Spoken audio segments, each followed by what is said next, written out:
Welcome to another episode of Story Break, the Writer's Room podcast, where three Hollywood Jedi professionals have an hour to write a Jar Jar screenplay. Completely authorized, completely licensed. Lucasfilm gave the thumbs up. Nothing weird going on here. We do it week by week, page by page, one scene at a time, and my name is Freddie Wong. I'm Will Campos, and there should be a prequel quote here, but there isn't. I just kind of butchered that one. That's when he's talking about the Jedi Archives. It ought to be here, my prequel quote, but it's not.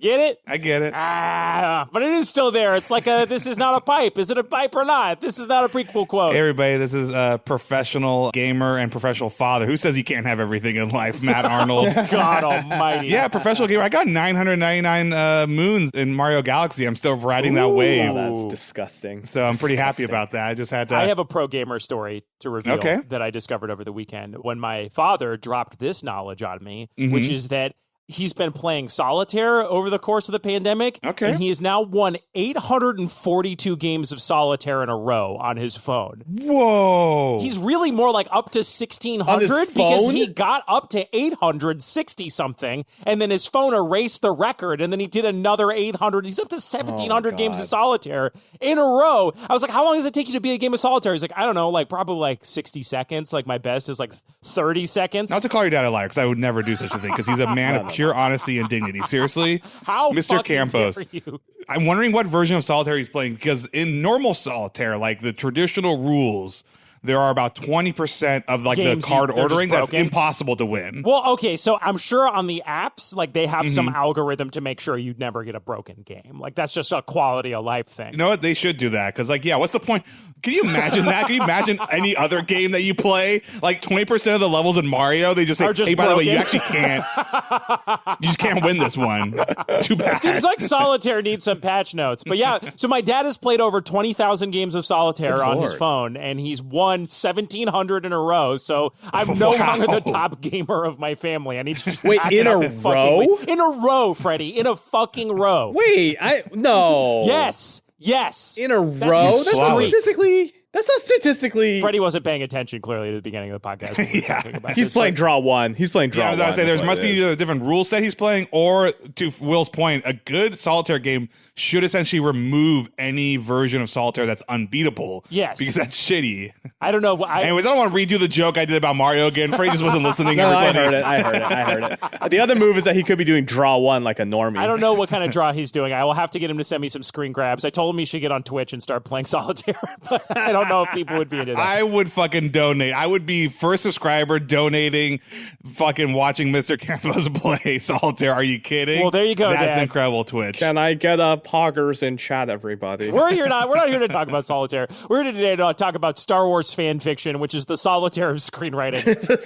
In that 80% of them are winnable, but 20% are terrible, unwinnable. Which one are we on? We don't know. And Will started this recording with the equivalent of can we talk later when you're about to record a podcast, which is like, I have some thoughts. And it's I have some thoughts. So what have we done wrong? So to bring everyone up to speed, in the last scene, Jar Jar has finally gotten into the CC's Red Table Pizza of the Red Council. He's been brought into the loop that they're after the rebellion, and then our thought is that he's now going to get sent undercover to bust Croquet out. Here's my problem, gentlemen. I've been tossing and turning about this because that last line was a clunker. Like, I knew it in my bones. Jar Jar's like, are you kidding me? Like, it's like that went well. Like, English, please. I was like, something's wrong with this scene. Something's not working. And I think what's bothering me is that it feels like, here's our plot. Jar Jar Binks, he's trying to be undercover with the Empire, so he helps them capture Croquet Seal. And then they're like, good, now we need you to release Croquet Seal so we can capture the rebels. And he goes and breaks out Croquet Seal so they can capture all the rebels, and then he breaks out Croquet Seal and the rebels. Like, I'm just saying, it's a lot of this character getting broken in and out of jail, and I'm worried for 30 pages down the road when we're like, oh my God, this again? Like, how many? So, like, I am a little antsy about that. I have a pitch that I'd like to throw out right at the top. Okay. And we can go from there, and you guys can tell me I'm wrong. Because I think what we got to, I think the idea that we bring in the Rebel Alliance. Their goal is to destroy the Rebel Alliance, and they want to bait them into doing that. And Jar Jar is going to be part of that. I think that all makes sense. Yeah. But I think we need to up the stakes, and I think it needs to be something a little different than what we saw before. My thought would be, that the Red Council or whatever, they're going to hold or stage a public execution of Croquet and the Gungan saboteurs that she's with, right? And Jar Jar is going to be the face of this execution. He's going to go out and order this execution. Jar Jar, you know how they normally have hoods on? We're doing away with hoods on Executioner. It's you, baby. Because they know this is going to be really unpopular, so they need a guy like Jar Jar to be the kind of fall guy. He can take the PR hit that the Empire can't, or something like that. But then what you would do is essentially, then they are hoping that they're like, we're going to have this very public execution. The Emperor is going to be there. We're going to try to bait the rebels into doing something stupid so we can capture them or something like that. Like we can, like the old Robin Hood plot. The old Robin Hood plot, right? So they're going to do something like that. Now the stakes are, oh shit, like Croquet is actually going to get killed, and Jar Jar is. It also like escalates for Jar Jar that now like people have gone from not really liking him because the city smells like shit to like now like he's executing people, and people are like, what the fuck, Jar Jar? And then I was thinking, like, looking further down the road, you could do then, like, Jar Jar's also now desperately trying to find and contact the rebels to help them save Croquet. And then I think you could go even one level further, and the rebels are like, we're actually not going to show up. Like, we're gonna let her die. And then that's what part of what motivates Jar Jar to rescue her himself. Yeah, that kind of gets to what I was thinking there, which is just like, you need to compress whatever it is that's going on and just make this the thing that the Emperor is coming to, the big thing, you know what I mean? I think it just feels like we essentially get there now, or we can get there in 20 pages. And I don't know that we accomplish a lot in that 20 pages by having him, like, we've already seen him fuck over Croquet. Like, I don't know that him going and being like, oh, I'm really with the rebels, and then they go and do a thing, and then, like, I lose track of what we get from that right now. Yeah, no, I like that. I'm trying to figure out what to kind of focus on what Jar Jar is going through and what's happening. Because, like, I get this, there's still another step there, which is like, you can have them set him in execution, but it's just Croquet. So it's like they're still looking for the Rebel Alliance, right? Like, and Croquet's not Robin Hood. It's like, it's one, like, when they got Robin Hood, they've got the end game. Like, they got Robin Hood. Yes, exactly. Like, they've got Friar Tuck. They don't like have Friar that. Tuck. So you're trying to bait out Robin Hood, right? You've got his merry men is essentially kind of what I'm proposing here. Yeah, I'm trying to think, would you buy it? It's not like they think that like the entire Rebel Alliance is going to show up and reveal themselves to save Croquet, right? So I'm just trying to think of what it is that they are trying to accomplish. What it is that they're trying to accomplish. And then, yeah, what do you get? Does Jar Jar save Croquet, which would be redundant because like he's already done that? Or do you just fucking go for it and he kills Croquet, which like would honestly be a bigger turn, like him having to actually do something? What I was thinking was that essentially the execution then becomes the ticking clock as you're building up to this final act, right? And I think you would do, to me, the obvious low point would be Jar Jar is going to try to do something to reach out to help, you know, save Croquet or whatever. And then, like, my thought would be, like, if he goes to try to contact the Rebel Alliance, he gets caught doing that by Darth Vader. And now he's on the run. And then that gets you to our end game where he goes on this solo mission to go do it himself or something like that. But it's a little mushy. The execution of Croquet is not like, I don't think that's enough of the end game. Like, in our original outline, I believe the idea was that the Emperor was coming to witness the execution of these rebels, and then Jar Jar is supposed to kill the Emperor for the rebels, and then instead he saves the people who are getting executed instead. That was what we originally had, so that was kind of what I was basing that on. Yeah, to bring up the original outline, but there's also more stuff that happens in between there. It just seems like Croquet, like building all the way up to, because he's already essentially saved Croquet's life once. Like, I don't know if like this whole, it feels like a very, even for like a small Star Wars movie, it's very small if it's just, and then ultimately it's like we're 40 pages in and Croquet's been captured, and then it's like he's going to try to save Croquet, and then he gets caught trying to save Croquet, and then in the end he just does it himself and he saves Croquet. I see what you mean. Croquet dying or Croquet getting executed or the Rebel, like, to me, the turn of this, like the low point is like, and now, you know, the entire Rebel Alliance is going to get destroyed, or entire planets can get destroyed, or, you know, all of the Gungans in, you know, there's a fucking genetic bomb that's going to kill everybody that's not an Imperial or something. Like, you need something. Yes, that's exactly right. I think it needs to kick up, and I just don't think we nailed it last time. So going into this next scene, I not to be like, I get, because I honestly think most of that final scene is good. Like, I think like having the scene where Jar Jar comes to the council and gets briefed and finds out the dark thing he has to do all makes sense. But like in terms of this next scene, I'm like, so like what then? Like, we're going to see him break out Croquet. So the idea and the escalation of it is that you then have him in a situation where he's essentially playing a double agent. A triple agent. He's already a double agent. Are you a double agent if you're working for a ghost, though? You know what I mean? Like, I don't know. I think it still counts. I think it's half. He's a 1.5 He's a agent. 2.5 agents is what. No, that's true. It's true. Like, we like Croquet so much that we kind of, whereas like a lot of the stuff I was about to say, like he could be doing with Croquet should probably be being done with Qui-Gon. And since like you've set up Qui-Gon as this, like, you know, complicated mentor figure. Invincible, cool ghost. Okay. I'm a little lost. I'll put it that way. I think we may have gotten the X-Wing stuck in the Dagobah swamp. Okay. Let me be your Yoda here and throw this out there, Will. What if in the Red Council scene he looks over the Darth Vader's shoulder and there's Qui-Gon's ghost has been there the whole time? He's like, what's Yusa doing here? And then Qui-Gon's like, shh, I've been here the whole time, George. Like, what do you need Misa for? And then it's like, whoa. And I'm just kidding. He's doing bunny ears like as a ghost. How fucking cool would that be? And you're like, wait, can no one else see him? And it's like, wait, has Jar Jar lost his mind? Qui-Gon's like, I was never there. Yeah, it's a bummer episode, guys. I don't know what to tell you. This is going to be me and Matt staring at the wall for a second. But go ahead, Matt. What were you going to say? No, I was going to say, luckily, we were just talking about that. We should probably do a break and do normal story break episodes. Not a bad idea. Do you just want to do a normal story break? Suez Canal, everyone. Here we go. Look, we're not going to make the same mistake Disney made and rush these Star Wars movies in 2 years instead of 3 years. When we need a break to figure out the story, we're going to do it. But this is a good time to figure this out. Yeah, we've gotten farther than we normally do just riding high on the momentum of a first draft. Like, usually we drive this thing into a ditch, like, by page 25. Yeah. So the fact that we gotten 57 pages in before being like, what is the rest of the movie is actually pretty good. That's the power of Star Wars, baby. That's the power of Star Wars. That's the power of the Force. But we got to get through this scene. We got to shoot her. We got to, like, let's just, oh boy. Here's what we're missing. And it's tough because it's a very foundational problem, I think. They always are. Yeah. What is Jar Jar fighting for? Like, is this about saving his best friend's soul? Is this about saving his own soul? Is this like, in Star Wars, you get it. It's like, it is a farm boy who wants adventure, and then it escalates, and it's like, it's about saving his father's soul, and in the process, protecting his own soul from corruption. And they got 3 movies to do that, too. Yeah.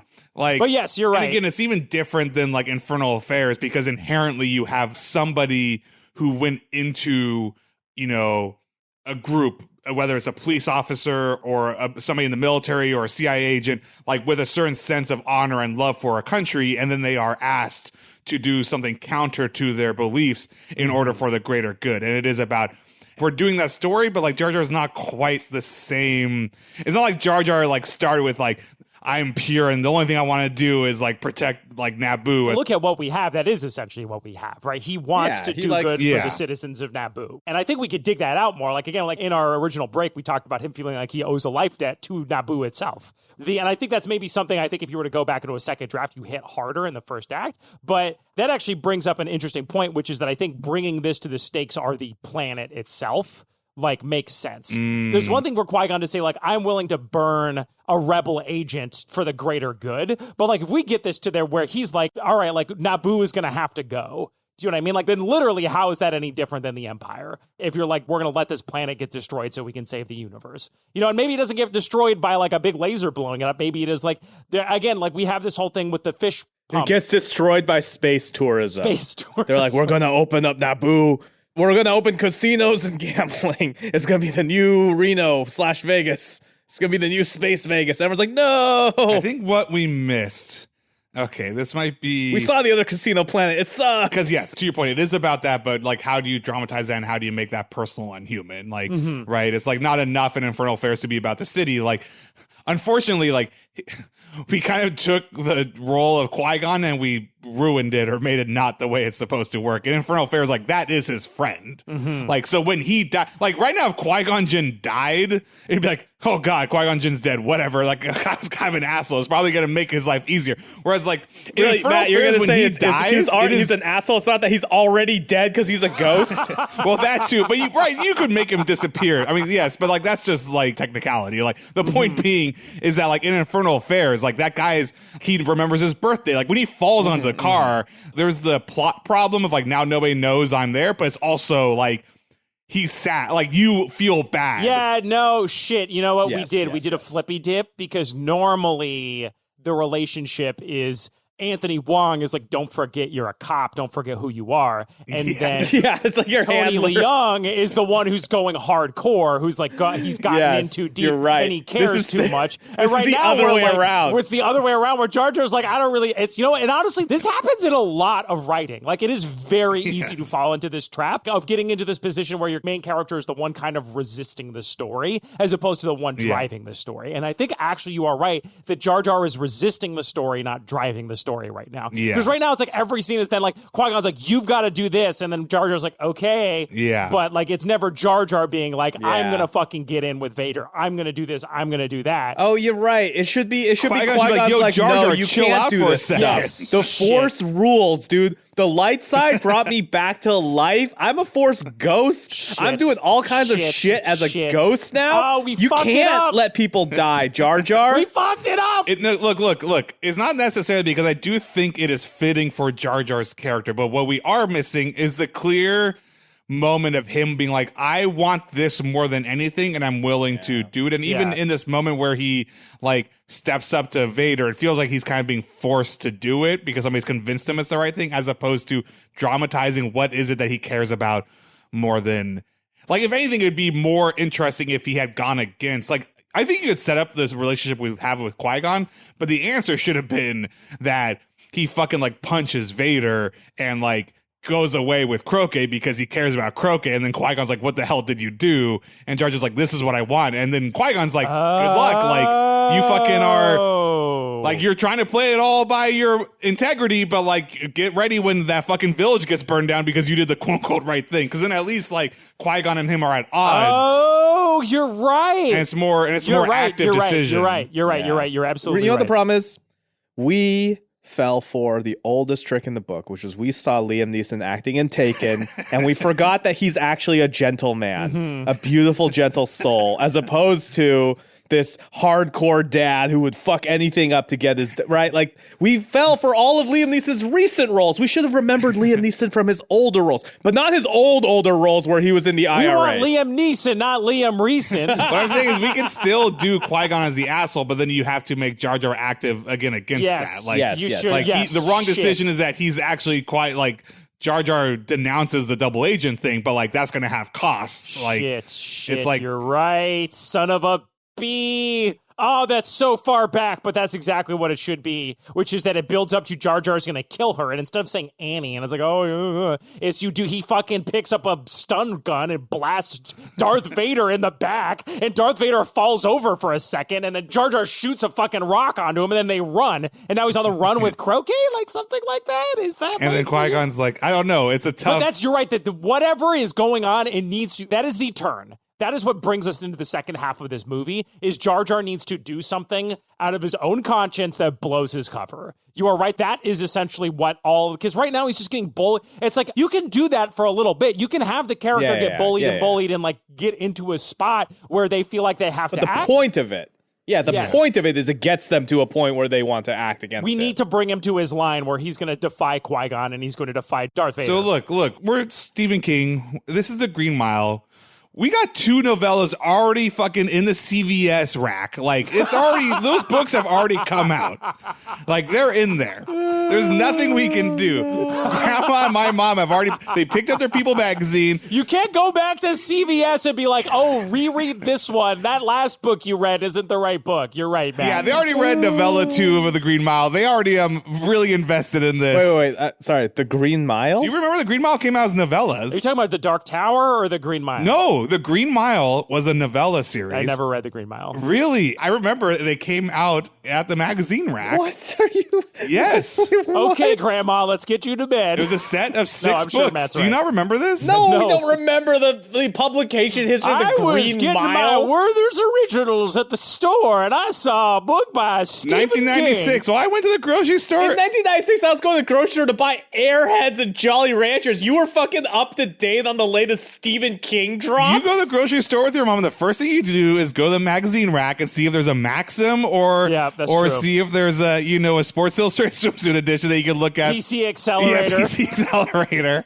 And then, these Green Mile books intrigued me. 1996. They came out every month. March, April, May, June, July, August. One a month. There you go. Kids, you may be wondering if anyone in the 90s had the brilliant idea of combining a gaming magazine with a Maxim PG-13 for side boob magazine? And the answer is they absolutely did, and it was called PC Accelerator, and it was fucking terrible. The 90s definitely feels more dated than like the 30s at times. Like you look at like 100%, yes. every cigarette ad or like housewife like asking for something, you're like, wow, this is pretty bad. But then you look at the 90s, like was selling PCs. Or the 90s when the GameStop ads were literally fuck this woman. Like instead of like playing a Game Boy is gonna be the equivalent of fucking a woman. Like that's how wild. insane the ads were. This is why our generation's messed up. Oh my god. And people wonder why millennials don't have religion. Where did all these weird misogynists in the gaming space come from? Who knows? Maybe it was this fucking 7-year-old reading all this crazy shit. The lucky ones read The Green Mile instead. A nice little 100-page novella. Save Christian boys like Matt Arnold read The Green Mile instead. Green Mile. All right, anyway. We've always given ourselves the leeway of the previous scene. Yes. So I think you can change what they are telling Jar Jar to do. But you're right. I think this needs to build up to... He needs to make that move. Jar Jar is going to make a decision for the right reasons that has all the wrong outcomes. Right? Yes. It's essentially that, Yes. right? We can't, that's essentially what I was resisting. Basically The Bachelor is what we're talking about. Yes, he can't go along. All the right reasons, all the wrong outcomes. Yes, like if they tell him you need to, and who does he say no to? Does he find a third way? Is it like he says no to both Qui-Gon and the Emperor? Does he find the Jar Jar way of doing something? Like what's the... This is V1 of the Jar Jar way. Like, this is his first attempt at the Jar Jar way, and it's going to go terribly. And then the last version of the Jar Jar way is when he dies to prove a point to Anakin and to, save his friends. Yes. That's the true Jar Jar way. And he's like, is smarter than all. But this is the dumb version of the Jar Jar way because it's unskillful. Do you know what I mean? What he's going to learn at the end is the synthesis of all of this cunning and deception that he's learned. But like what the Buddhists would call skillful means. He's going to be smart about it at the end, but he's going to be moral about it here, but not smart about it. And it's going to go disastrously. And then he's going to go, oh my God, I can't do anything right. Like, I guess I just got to be a bad guy. And whoever the real moral conscience of the movie is going to be, no, you fucking idiot. You did the right thing. You just did it in a dumb way. Don't be dumb. This is the writing process. It's like, the idea is really great in a log line, and then you try to make it an outline, and then you want to, murder yourself as you try to make it an outline. And then you get an outline that feels really good. You're like, yeah, this outline's great. And then when you start writing it, you realize all the problems with the outline. It's just that process. It's like the outline kind of makes sense on its own, but it's got its own problems once you dig into it. So we're 3 novellas deep. Yes. It feels like we need to see Jar Jar say, fuck this. He's been getting pushed around enough by absolutely everybody. We need to see him make him a decision for his own that is him going rogue on Qui-Gon, on Darth Vader, and it's going to then spiral out of control. In terms of stuff from the outline, that the only thing I am married to is this final confrontation between Vader and Jar Jar. Yes. Everything else is up for grabs to me, right? Like that's the only thing that I think really like we owe the script is that's our ending. Yes. And then this idea that he's going to die and everyone hates him, but he's a hero. So we've got Croquet in jail. We've got this, potential execution. You know what's infuriating about the human brain is that like there's no way to just have an idea. Yeah. Do you know what I mean? Like it's just like the most backwards like Welcome, ladies and gentlemen, to our philosophy podcast. We're discussing Descartes. if you wanted to like be like, hey, like we need to come up with a color, like I could be like purple, red, blue, brown, like whatever, right? Like I can just blurt those out. But like an idea is like you just have to create the conditions for one to arrive and like have It's hard to create a new idea. If I said like pick a movie, you could. But if I said make a new color up, Blurple. Shit, I had Blurple too. Oh damn it! But you have to like it's like trapping a bunny. Do you know what I mean? The more you chase it, the harder it's going to run away from you. You've got to like just like put the bait, and you've got to just hang. You got out to run in the opposite and direction. Wait for it to just show up, right? So like right now we're fucked because we're like this is probably like what are we? How? Now, especially the pressure of like we need to do this in 20 minutes, or like our fucking podcast audience is going to hate us because we can fix our movie. So like there could not be more pressure to catch a bunny right now. I'm freaking out, man. just like Jar Jar, we went undercover as good writers, and now we have to. Gentlemen, there is a third solution. Yeah. Ladies and gentlemen, welcome to another episode of Story Break, where nothing is wrong with the previous episode. We're just going to continue on, and then in the background, we were figuring out what to do. But for now, what happens next? No, but we already are deciding just to move on from the previous episode. All right, what about this? Here we go, gentlemen. Here we go. We're going to be quiet 10 seconds of straight silence. Okay. And then we're all going to have an idea on the other end of this tent, but we're going to give the bunny rabbit 10 seconds of silence to think like, oh, maybe I can sneak through this meadow now. And then we're going to fucking pounce on it and we're going to have it, right? Wait, instead of just 10 seconds silence, can I bring people into our writing process and maybe bring back an old classic for all of us? And we'll obviously edit it so everybody doesn't have to have, it'll feel like 10 seconds of silence in the podcast. But we used to do a thing while writing VJHS called Eureka Poops. When somebody would go to the bathroom, they would, like, half the time somebody would come out of the bathroom and suddenly have the solution. And so I think it's just because they got out of the writer's room in their own head. So you're saying we all need to go to the bathroom right now? We're all going to go take a Eureka poop and see what we come back or with. pee. If you don't got to poop, you can pee. All or right. just a nice sit on the toilet. You know, half the time we claim to go to the bathroom, Will, in the writer's room, you're just going to look at your phone anyways, right? Like, it doesn't have to be a poop. It's a Eureka bathroom moment. So let's just all go to the Spend bathroom. some time in the bathrooms of our various respective homes. Yeah, we'll be right back. Just a couple seconds. Actually, I do need to go pee. So Okay.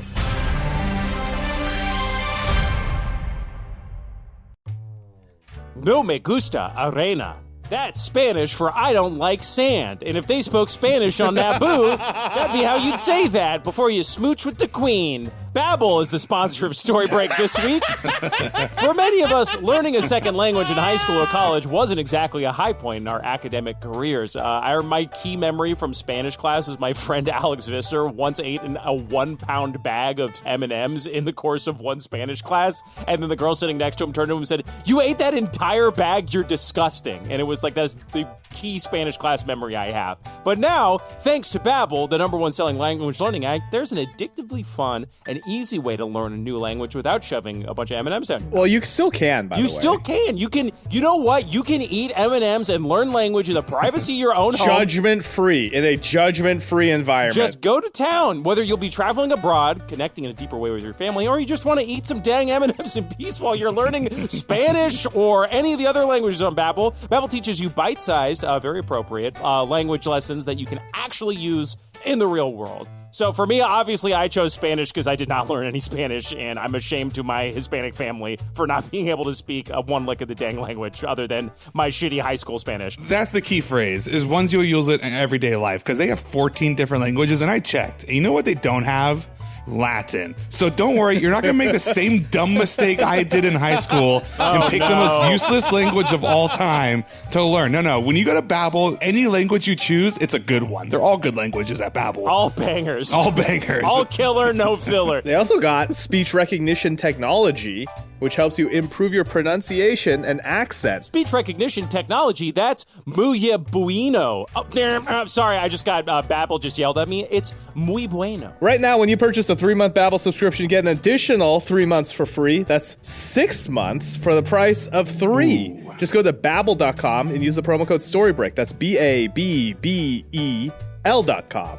Code STORYBREAK. Gallia est omnis divisa in partes tres. What does it mean? How the fuck should I know? I'm not reading the Gallic words in Latin. I'm too busy learning real languages on Babbel. Use code STORYBREAK at babbel.com for an extra 3 months free. Babbel, language for life and actual use. I've added that little bit in the end. Magic spoon. Magic spoon. Ooh, Freddie, keep going. Let him play. Story Break is brought to you by Magic Spoon. This is a cereal with a lot of protein. You were close. Dang. Magic Spoon is cereal. It's not a magical spoon. Everyone, please touch my Magic Spoon. It makes everything taste delicious. No. This is a cereal company, and they'll send you cereal in the mail. Magic Spoon partnered with USPS to bring you the highest quality cereal experiences. Magic Spoon has 0 grams of sugar, 13 to 14 grams of protein, and only 4 net grams of carbs, 140 calories in each serving. Which is, like, for me at least, a bottle of soda, except soda isn't actually good for you. It's keto-friendly, gluten-free, grain-free, soy-free, low-carb. It is the opposite of soda, but you know what? It comes with all of that sinful energy that soda has without the guilt. You want to know why? Because it got 2 new flavors this month. Cookies and cream and maple waffle. Ooh, delectable. Magic Spoon tastes exactly like regular cereal from your childhood, but is actually super nutritious. It's so delicious, good. healthy cereal. Brings you joy in the mornings, afternoons, evenings. I don't know how you live your life. Don't come knocking on my door. Go to magicspoon.com/storybreak to grab the new limited edition cookies and cream, maple waffle, or a custom bundle of cereal and try it out today. And be sure to use our promo code STORYBREAK at checkout to save $5 buckaroonies, $5 off your order. And this offer is now good anywhere in the US and Canada. Build your own box of Magic Spoon. Available flavors to build. You can make a custom bundle of cocoa, fruity, frosted, peanut butter, and cinnamon. Come on. Mix and match. You can do what I call the all-in. You just put them all fucking one bowl. Has anyone done that? Has anyone done the graveyard? No, I respect them too much. You respect them too much? I respect their flavor profiles just too much. I respect them too much to not do it, Matt. How about that? Magic Spoon is so confident their product is backed with a 100% happiness guarantee, so if you don't like it for any reason, they'll refund your money. No questions asked. Zero questions. Remember, it's magicspoon.com/storybreak and use the code STORYBREAK. Well, gentlemen. Boys, we back? We're back. Did anyone have any thoughts? Boys are back in town. Any movements? I did not have a eureka poop, only because I didn't have to go poop. I did go pee, so fluid did leave my body and go into the toilet, everybody. Please begging stop. you to not say that. And while I did a thing that all mammals and all humans do, is completely normal for urine to escape my body. Mm-hmm. While that was happening, some ideas flowed out of my head as well. Really? And unfortunately, they're intangible, so they left me, so I couldn't grab them. No, I have them. Here they are. I have a couple too, so you go and then I'll go. Oh, shit. Okay, do we get multiple eureka? Wait, Freddie, do you want to join this piss stream? I was just looking at Suez Canal memes, but also, don't worry. It's percolating. It's coming in. Don't worry. Freddie's figured out GameStop stocks right now. Guys, listen, everyone, puts. You got to put the puts down. No, just kidding. Okay, here's my thought. Mm-hmm. I think we're shying away from the black hole. We're trying to run away from the black hole that all Star Wars things get pulled to. But I think we had the right idea back in the day, which is like, you do need to answer the Death Star question. Mm-hmm. And I think the problem is the previous scene is like, he gets into the red. It's not so much that like his actions redundant. It's just to get into the Red Council for their big reveal to be, by the way, you are going to take Croquet is like, that's not really exciting. Like, we're going to kill the Rebel Alliance. Like, obviously they're going to kill the Rebel Alliance. Like, that's not, you need to get into the Red Council and be like, hey, you know, all those ships that are coming in here, that's because in Naboo, in Thebes, in that quote unquote fish factory that you opened up, bring it back to the thing that they opened up in the first place, we are building a laser that is going to fucking destroy entire cities and eventually destroy entire stars. Like, the weight of that should be like, oh shit. Like, Jar Jar's like, he's in here, and yes, they are going to make the Death Star. This is the beginning of the Death Star plans, and in terms of the result of like, hey, was this worth getting to the Red Council? Like, they have a laser here in Naboo. I got a fun thing from that. You do it where they're like trying to come up with a name for it, you know what I'm saying? And Jar Jar gets lose the. We're going to call it the Death Star. It's like, what about, you know what I mean? Like, Jar Jar comes up with the name for it right there. Jar Jar coming up with the name for the Death Star is very funny to me, actually. And they're like, it's the Doom Star. They're like, it's a planet destroyer. No, it's a Death Moon because it looks like a moon. He's like, how about call it Death Star? They're like, it's not a star, though. It's like, yeah, but like, nobody cares about a moon. A star is scarier. But moon's so small over there. Like, think of name all the moons you know. You're right. It's the Hudsucker proxy scene. Like, Vader just holds up a circle and he goes, for planets. For planets. There's the whole montage. They're like, the Doom Star, the Death Circle. It's like, fellas. So then what you can do, by the way, just thinking ahead of time, how you can also square the circle with the lore itself is their first plan is to test it on the Gungan city of Croquet and where this rebellion is. Oh, because it's in the water. And honestly, that is what Jar Jar stops. But it made sense to me. He gets everybody out of that city. Like, everything he does is like he saves the Gungans and the rebellion here. And obviously, we know the dramatic irony of like, great, like ultimately in the grand scheme of things, sure, they just tested on literally in Rogue One, they just tested on another fucking city that, you know, is having trouble for the Imperial, and the Death Star does get made. It's not like he stops the Death Star or stops anything, but what he does do, he saves people like Croquet, who in his mind are like the true heroes, and you probably set up something where it's like, if Croquet gets out, people like Croquet are going to be what keeps the rebellion alive, sort of thing. And that's what he does. Like, he saves Croquet. And rebellions are built on hope. I like that. That actually complements my thought, which was, it was kind of a structural thing. But I was like, this feels like what you need is the bad guys got the goods from Croquet. Yeah. They figured out, again, maybe she didn't give it up, but they found it in her rebel when they searched her apartment or whatever. Or they did break her or whatever. Like, they did. Yeah, we got psychic shit. We got Jedis. Like, freaking Han Solo breaks. Like, yeah, they read their mind. But they have figured out where the hidden rebel base on Naboo is, right? Yeah. And then they're like, we're going to go destroy it. and Jar Jar, we need you to, they're like, whatever, right? So that's what's going on. So Darth Vader and all them are going to go blow up this rebel base. Jar Jar's like, oh my God, we need to stop them from doing that. Qui-Gon is like, no, while they're all distracted doing that, you're going to do this other thing. That is, you're going to kill the Emperor. You're going to blah, blah, blah, blah, blah. You know, like, this is the sacrifice move. Like, this is what we've been building towards, Jar Jar. This is the moment. You're going to, because Darth Vader's going to be out of the fucking capital. There's going to be this massive assault on this rebel base, right? Like, they're all going to be like, you're going to have the opportunity to do this other thing that needs to be done. And then Jar Jar goes rogue and doesn't do that because he's got to warn the people or whatever. And then his cover gets blown doing that. That was my thought. What Jar Jar could do is, like, he goes on television and is like, this is Governor Jar Jar. We're so excited that we caught this horrible person, Croquet. We're going to do a mass execution. We're going to execute Croquet, and the Emperor's going to be there in person, you know? And Emperor's like, what the hell did you just do? It's like, well, you can't back down now. Like, everybody's excited for this, like, you know, Jar Jar, like, announcing something, like, announcing this, like, ceremony is a thing that nobody can step back from. And it's like, right, he's using the power that they were giving him in the first place against them. Which is like, hey, you're the public face. And it's like, if he comes up with something, and now Qui-Gon's like, what the fuck are you doing? He's like, I don't know. I just need to buy time. Like, this way, you know, we'll figure it out. Like, they have to do this now. They have to do it. We'll, like, try to save the Gungans. We'll try to move them out of there. And then Qui-Gon's like, okay, good job. You're going to fucking kill the Emperor then, motherfucker. If you said this whole thing, if you're going to mess up these plans, at the very least, you better make this worthwhile, you know, sort of thing. And, like, now he's pivoted. Nobody quite knows what to do with Jar Jar. And he can play it off as like, oh, I thought that's what you said in the meeting. Did I misunderstand the minutes? You know, sort of thing. You know? And he's like, he's playing it smart. Pulse pounding, meeting minutes, political intrigue coming from Jar Jar, misinterprets what was said, didn't take notes at the meeting. Darth Vader be like, you're going to do this, and Qui-Gon being like, you're going to do this, and then you're like watching Jar Jar think, and then he steps out to the patio and says something completely wild and introduces a new thing is fun. Yes. The bad guy plan is revealed. The plan is going to be to do something horrible that's going to kill a shitload of people on Naboo, right? Yeah. And it's probably, we might have to do with the Death Star, might have to do with the Rebels, could just be an attack, whatever.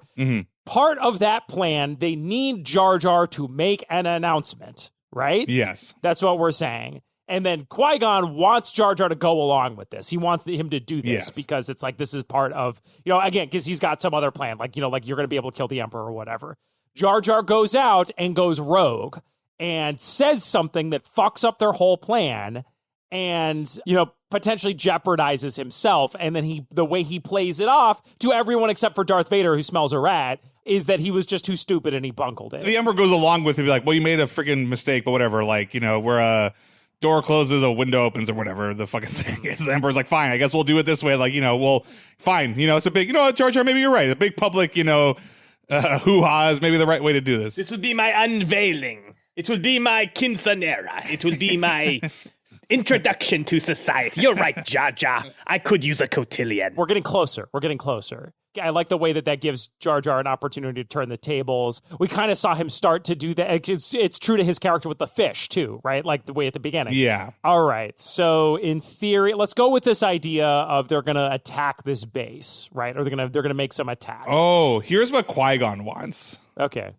In terms of a dark, like, Qui-Gon's like, we can't stop this. What he wants is Jar Jar, whether it's like breaking out Croquet or whatever, like his plan is, look, this is the long game. Like, you can't stop the Empire from destroying every single town, right? That's insane. Like, it's going to happen. It's fucking war. Stuff's going to happen.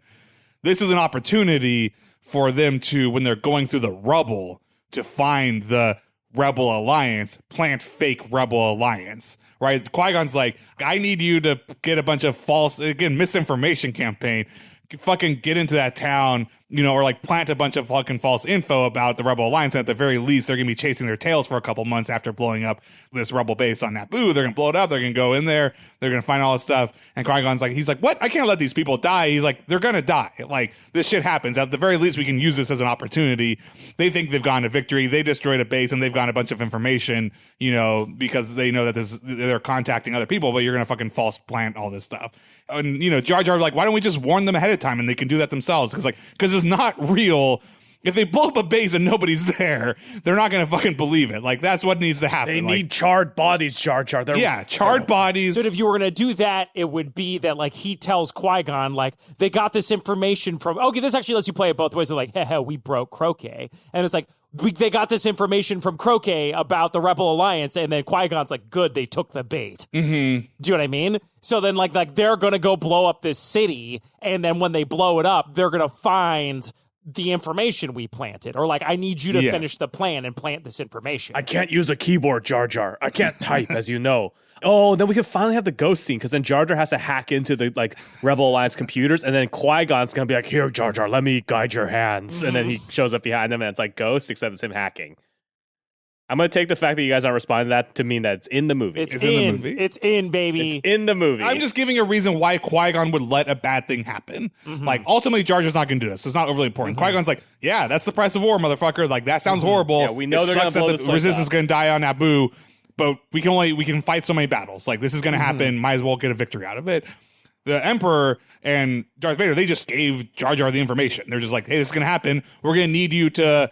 Here's a speech, everybody's going to hear this big explosion, showing up. So, like, you're going to have to, here's the spin. Here's the propaganda spin of whatever it is. We can come up with however they want to play it. If they want to play it as there's like a gas explosion, or they want to play it as part of war propaganda, saying they did actually, kill all these, whatever it is. Like, that's what they tell them. It's like, this is going to happen. We're blowing up the city. Here's what you're going to say, Jar Jar. Qui-Gon's like, that sounds horrible, but you're going to let it happen because here's how we're going to make it a positive for our fight. Yeah. And then Jar Jar does not want this to happen. Yeah. So he announces something that delays the attack and screws up everybody's plan by announcing that there is some big execution for Croquet, that the Emperor is going to be here, or whatever it is that screws up everything. And they have to pause the attack.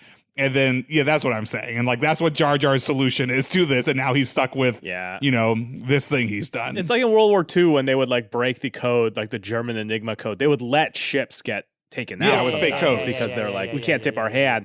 But if they knew, right? It's like if they knew that a ship was getting taken out, they would plant stuff so that the Nazis would get it and be like, Yeah, let's make your death worthwhile by... Okay. Yeah. All right. So a couple of things are popping in my head. So I like the idea, if you're going to go with this, the idea that something's going to get planted. There's also part of me that's like, should this thing actually wind up happening? If maybe Jar Jar is too... That's true. So then to me, though, the real horror is Jar Jar is too late to stop it, and he blows his cover. Do you know what I mean? Right. Like, or something like that. Or he fucks everything up somehow. Okay, but so this is good. This is interesting.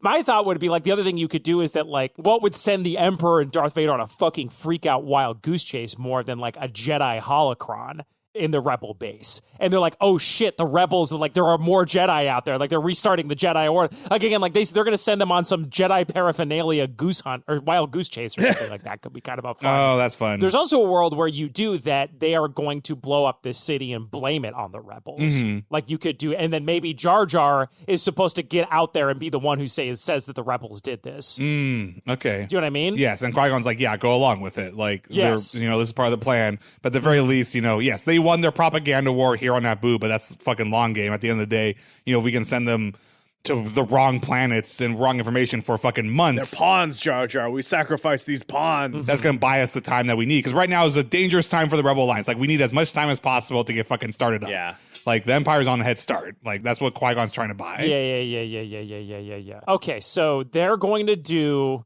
a false flag. Yes. The Empire. Yes. To blame they figured out where the Rebels are. They're going to tape Croquet to the laser and videotape her blasting the city. It's not the Death Star. Here's what you do. They've been sabotaging these shipments, right?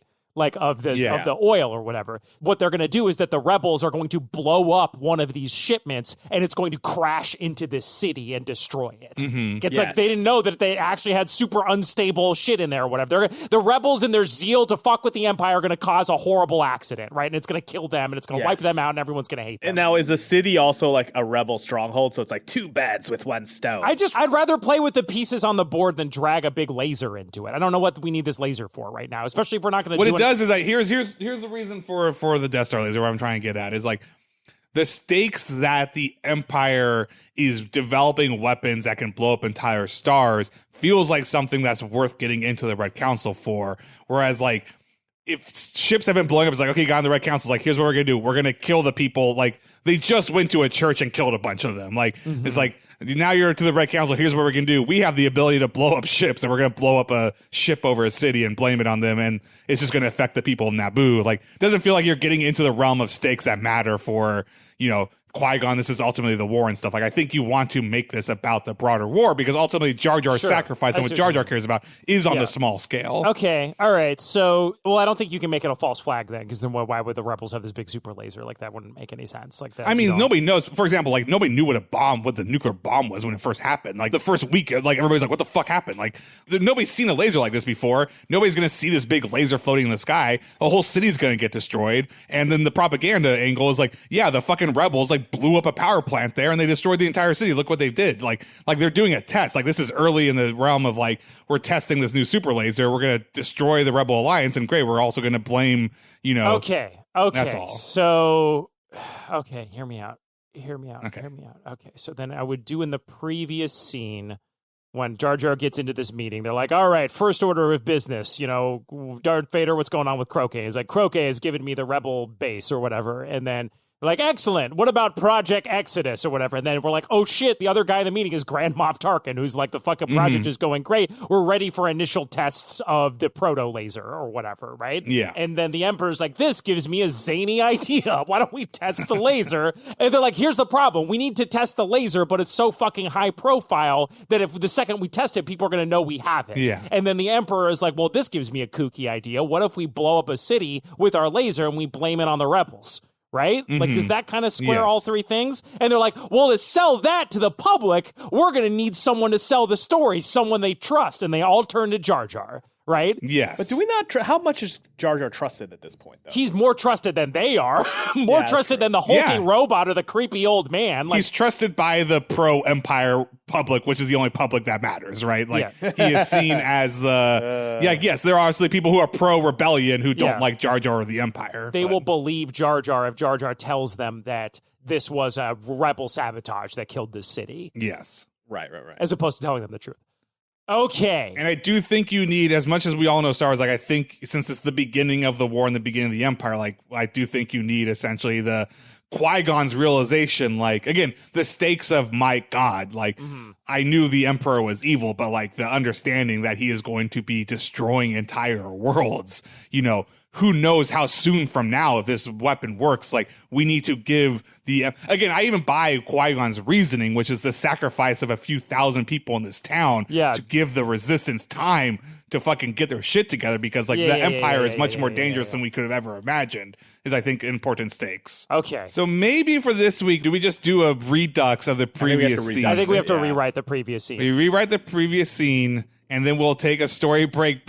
We're going to do this, and it's still going to end with him going, are you so freaking kidding me? I just know I'm still not going to be able to come up with a better damn line for this stupid ending. But yes, okay, so to walk through it really quickly. So essentially the idea is Jar Jar gets in. Yeah. And again, yes, we're essentially setting up the pieces of the next act, which is that we're going to reveal, we're like, here's our big juicy reveal, the proto Death Star laser, right? Which is like, we're still working on the name for the final thing, and then maybe we can I'm going to try as hard as I can to sneak in this joke about Jar Jar coming up with the name of the Death Star, which I still think is hysterical. And so they're like, here's our problem. We want to do a test fire, but we gotta we need to see it test out his destructive capabilities, but we don't want anyone to know we have it yet. Yeah. Like it's our trump card, and it's just not ready for the public, but we need to test it out. And he's like, well, what about this? And then, we hear the other thing about Croquet from Darth Vader. And so then the Emperor's like, what about this? Let me lay this on you. Yeah. And then Jar Jar is going to be the one who's going to have to sell it to everybody. Yes. Oh, you know what's great about my idea, Will,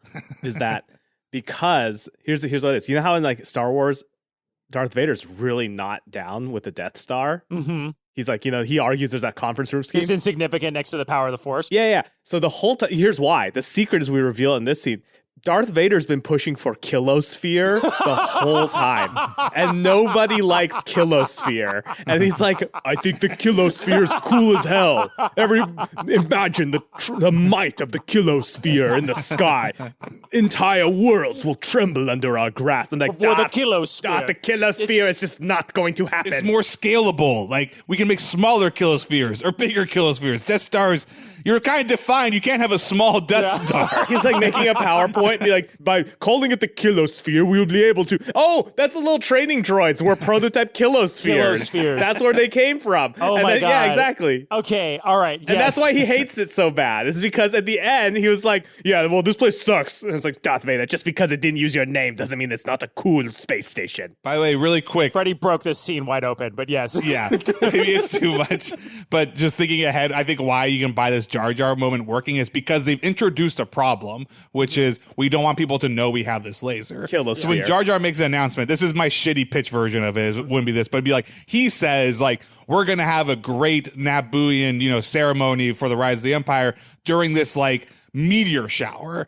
And they're like, what are you doing? It's like, I'm sorry, I'm not going to let Grand Moff Tarkin fucking blow our entire plan because he wants to show off his laser immediately. At this point, at least, like, the entire planet is going to be looking up in the sky and they're going to be all excited. And when that city blows up, it was a meteor. Like, I've fucking covered your asses. Like, Jar Jar, wow, that was a good idea. Like, I wish you had told me ahead of time, but at least I get, like, I think the thing he announces is to, like, essentially come up with a reason and a way to, like, hide this explosion. But it delays it. Yes. Because there's an actual meteor shower that's going to happen, is what you're saying. Yeah, there's something that he comes up with. Like, you'll get a scene where he's, like, smoking a cigarette. He hears, like, there's a meteor shower. He's like, I got an idea. They want to blame it on the rebels, don't they? Isn't that the idea? Yes, but they still, anyways, we'll figure it out. We're thinking ahead. The point being is, like, I think you can come up with something that Jar Jar has. We'll figure out the meteor. But yes, I like that. There needs to be a justification. He can't just be like, I did a dumb move, please forgive me. It needs to be like, I did a smart thing for you all. Actually, it was 1,000 IQ play. They're like, it's so dumb, it's genius, is what they think. Do you know what I mean? Yes, like, it's like you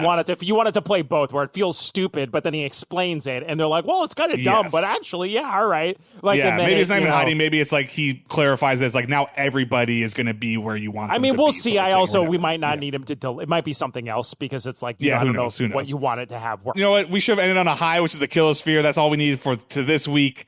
Is the fucking Kilosphere. This scene being like, all right, good, because it's like you want a punchline, and then being like, all right, good, like this meeting of the Red Circle is in order, and it's like first order, and it's like they're on meeting 20 of like. They've brought basically Jar Jar into an informal brainstorming session. They're like, yes, exactly. It's like, Jar Jar, you've got away with the people. Like, what do you think they'll like, Kilosphere or Doomsphere more? We want to focus test some of these ideas. You have your finger on the pulse, don't you, Jar Jar? It's just the common folk. All these people pitching dumb ideas for what to call the Death Star to Jar Jar to see like which one he likes the most is like, okay. The idea that they're about to open the door and then Darth Vader like kind of pushes them to the side is like, very quick before we go in there. You'll have my support. Just when something comes up, back me up, okay, buddy? He's like, yeah, sure. And then he's like, Kilosphere. And then they're all like, saying, and then it's like, what do you think, Jar Jar? He's like, Death Star. And Darth Vader just turns and looks at him, and they all love it. His idea. And Darth Vader's like, you fucking said you had my back. And it's like, well, maybe if you didn't have such a fucking dumb title, I would have, Darth Vader. It's like, oh shit, dude, Jar Jar's on this next level.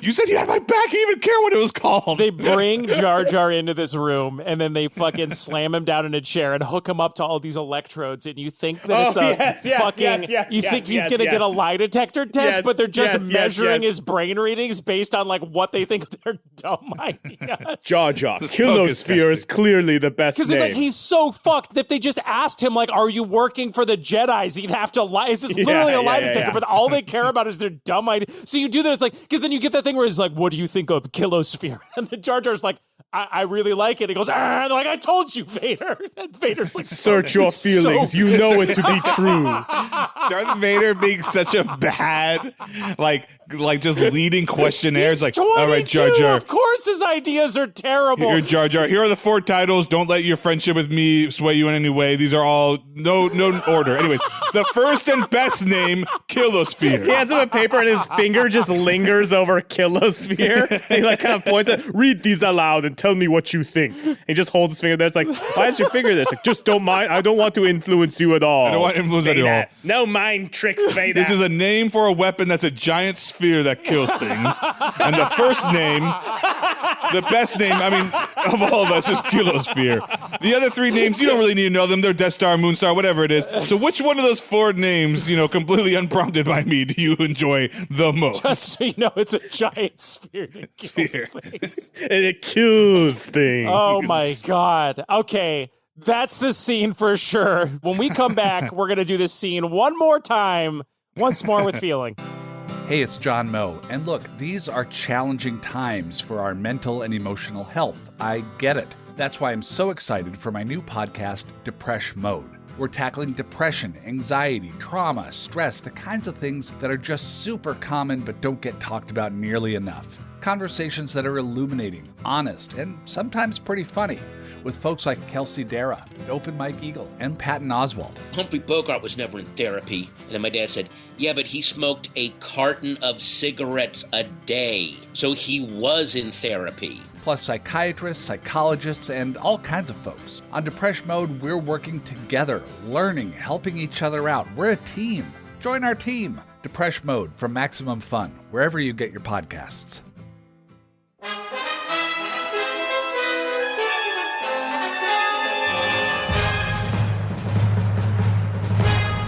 Are you so freaking kidding me? The scene scrolls backwards as those like VHS rewind things show up on the screen. It's weird that the VHS lines still show up because it's like, who fucking even knows what that is? Talk about a skeuomorph, am I right? Like, that's just like, talk about dated. Is this thing on? Anyway. Interior council room, night. Vader leads Jar Jar into a large, pitch-dark room. The spotlight shines down, revealing a sinister interrogation chair, complete with straps, electrodes, braces, etc. in the center of the room. Fear fills Jar Jar's eyes, but he tries to keep calm. Vader motions to the chair. Please be seated. Jar Jar, uneasy, sits down in the chair. Vader taps a button on its side and the chair springs to life. Straps tighten around Jar Jar's wrists and ankles. Electrodes affix themselves to Jar Jar's brow. A screen glows to life and displays his heartbeat. For your outstanding service to the Emperor, you have been hand-selected to join his most trusted council of advisors, the Red Council. Yet, before you join its ranks, there's a test you must face. Vader mashes a button on the wall. One by one, the holographic images of the Red Council, 6 robed figures, their faces obscured in shadow, appear in obsidian seats arranged in a circle. Vader whispers in Jar Jar's ear. When the time comes... It's so difficult to do that voice and also whisper. When the time comes, follow my lead. The final figure appears in hologram form. It's Emperor Palpatine. This meeting of the illustrious Red Council is now called to order. Long live the Emperor. Long live the Emperor! Emperor Palpatine smiles at Jar Jar, whose interrogation seat is ranged smack dab in the middle of the circle. I see our newest recruit is ready for the initiation. Dr. Lindo, you may begin when ready. One of the council members, Dr. Yarba Lindo, rises from her chair and nods to Jar Jar. Governor, before you are admitted to this council, you will answer a series of questions. The machine you are connected to measures your psychic state. If you lie to us, it will know, and you will not leave this room alive. Are you ready to proceed? Jar Jar nods, scared out of his mind. Uh-huh. She snaps her fingers and a 3D schematic appears floating before Jar Jar. It's the Death Star! Well, that's such a cheat in the script to be able to just say, it's the Death I Star, had one that exact sentence. same thought. You fucking coward. knows. It's a sphere with a little dent in it, and it looks real scary. Like, come on. This is like basically putting... No more than a cheat than saying something's a gun. Like, everybody knows what the Death Star is. It's fine. You're now looking at the most closely held secret in the galaxy. A superweapon, still in its prototype stage, capable of destroying entire worlds. Jar Jar's jaw goes slack in dread as he stares at the Death Star. This weapon is as of yet unnamed, which brings us to you. Vader, looming over Jar Jar, unfurls a little piece of paper and reads from it. This is so good, dude. I will now read the list of candidate names. You will respond to each name with one of the following options. Strongly approve, somewhat disapprove, strongly disapprove, or no opinion. Answer truthfully, or the machine shall reveal your deception. Let us begin. Confusion mixes with the fear in Jar Jar's eyes. Is this really the test? Vader clears his throat and reads the first name. The Doom Star. Oh, strongly approve. Ding! A green light chimes on Jar Jar's chair. One of the council members gives a cocky smirk. The Death Orb. Somewhat approve? Ding! Another green chime. A different council member glares at Jar Jar with burning anger. Jar Jar cringes. The Kill-O-Sphere. Darth Vader puts like some extra juicy baritone stank on his voice when he says this. He also gives Jar Jar a discreet thumbs up. Jar Jar's eyes shoot wide in terror. This is the funniest. To remind... Just give me Jar Jar's first. Yeah. To remind you, this is a big sphere that kills things. Careful, Vader. Jar Jar gulps. The council waits with bated breath. Vader's stare practically burns into his forehead. Strongly approve. Bzzzt. A red light buzzes on the chair. Jar Jar shudders in pure fright. The council members grin. Search your feelings. Let the name flow through you. Kilosphere. Sweat pours down Jar Jar's face. He tries again. Somewhat approve? Bzzzt. Another red light. Vader seethes. The council members can barely contain their laughter. Speak truthfully, Governor, or suffer the consequences. Jar Jar shuts his eyes like a man facing a firing squad. Strongly disapprove. Ding! The light turns green. Vader clenches his fists in rage. Suddenly, the whole room begins to tremble. Misa, sorry, Vader. Misa really tried to like it. Ding! The light turns green. It's fine. I disagree, but whatever. It's not like you could come up with something better. You're right. I probably couldn't. Bzzzt, the light buzzes red. Vader's rage builds. The shaking intensifies. Dust begins to fall from the ceiling. Your feelings betray you, Governor. Go ahead, then. Name this weapon if you dare. Well, Misa no expert, but death is scarier than doom, and star is cooler than orb. Maybe the Death Star? Vader's hands unclench in an instant. The shaking stops. A pregnant pause as the council members all stare at Jar Jar. Then burst out laughing. The Emperor cackles in delight. That's the stupidest name I've ever heard. Oh no, our planet is doomed! The Death Star is here! Yes, it is very bad. I quite agree. Okay, Jar Jar, okay, you're in. On to new business. How do the trials for the Death Star laser going? More laughing from the council. Jar Jar can't help but roll his eyes in annoyance. The Death Star schematic is replaced by a blueprint for a laser cannon. This is the most Austin Powers scene. It's so good. It's very Austin Powers. To further develop our prototype, we must see its destructive capacity in a live fire environment. Yet finding such an environment is complicated by our need for secrecy. Lindo gives an impish smirk. After all, it'd be a shame if our plans were revealed before the Death Star was finished. More chuckling from the council. Allow me to present a solution to this dilemma. A holographic picture of a captured croquet seal replaces the laser cannon. The Gungan known as Croquet Seal proved highly resistant to our interrogation droids, but her mind was an open book to me through the power of the Force. Eye rolls and annoyed looks from the council. There he goes about the Force again.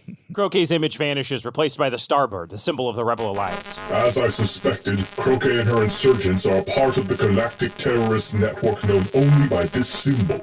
Furthermore, several key leaders of this network are hiding out here on Naboo, in the city of New Centrif. The hologram shows New Centrif, a bustling Naboo metropolis. I propose we test our laser on New Centrif and blame the destruction on this network. In this way, we crush our enemy and further our aims in one fell stroke. Hologram New Centrif explodes. Jar Jar watches in despair. Emperor Palpatine smiles. Clever, Lord Vader. Too clever? You really expect the public to believe some ragtag anarchists have that much power? The people will believe whatever we want them to believe, but the story must come from the right source, from someone trusted. Someone credible. Someone like... Are you guys thinking what I'm thinking? The Emperor grins. A beat. Then the epiphany erupts simultaneously from everyone in the room. Jar Jar Binks! A whirlwind of emotions surge in Jar Jar as he processes what they're asking him to do and be a part of. That's what I'm talking about. Synergy. Unlimited synergy. Guilt, grief, and fear flash across Jar Jar's face. We linger on him as the sounds of the meeting echo in his ear. Jar Jar, prepare a speech denouncing this tragic, senseless attack. Dr. Lindo, how soon can we get the Death Star laser ready? Just to clarify, we're not actually calling it the Death Star, right? I don't know. It's kind of growing on me. And then Jar Jar turns to the camera and shrugs. And goes, "Are you so freaking kidding me?" Freeze frame.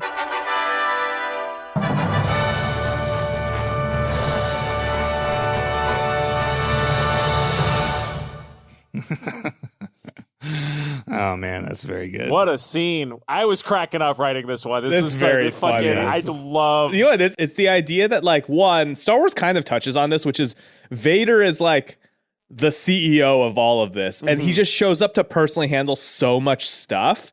in the movies that you're like, what is this guy like? Vader and the Emperor have a real like Michael Scott, Dwight Schrute vibe. Like Vader says he's the assistant emperor, and the Emperor's like, you're the assistant to the Emperor. That's like one of those. Yes. That's very good. But yeah, no, I keep cracking up at the line. To clarify, this is for a big sphere that kills people.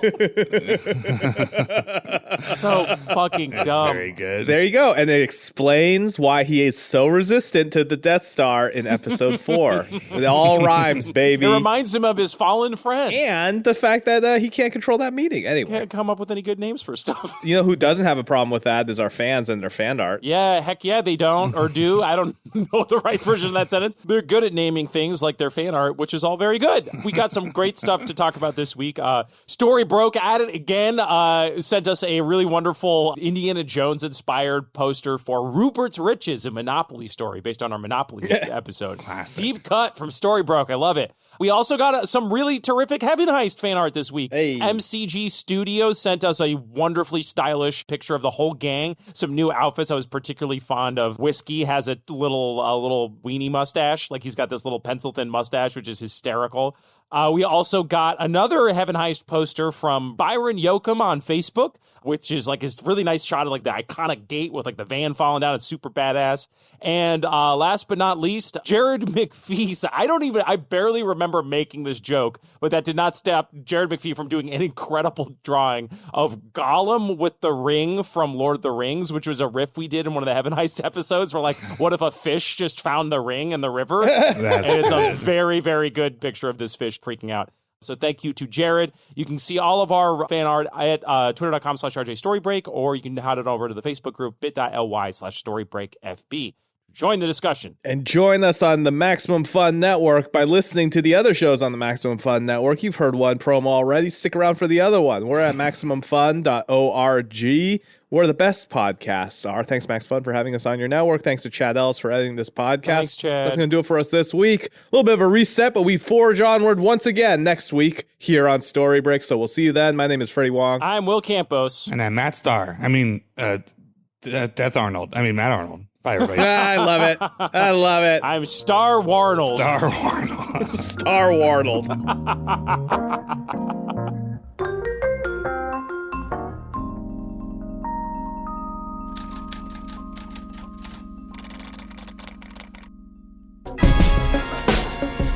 Readers have a lot of problems. How do you juggle your holds at the library? Well, how do you decide what to read next? What do you do when you find out an author you love is a huge trash baby? I'm Brea Grant. And I'm Mallory O'Mara. And we're the hosts of Reading Glasses. We're here to solve all your reader problems, and along the way, help you figure out your reader wheelhouse, which are the things that will absolutely make you pick up a book. Our listener favorites tend to be magic and a woman on a journey. And also birds for some reason. Your reader doghouse. Yeah, that's the things that'll make you avoid a book. Ugh, love triangles stress me out so much. Reading Glasses. Every Thursday on MaximumFun.org. MaximumFun.org. Comedy and culture. Artist owned, audience supported.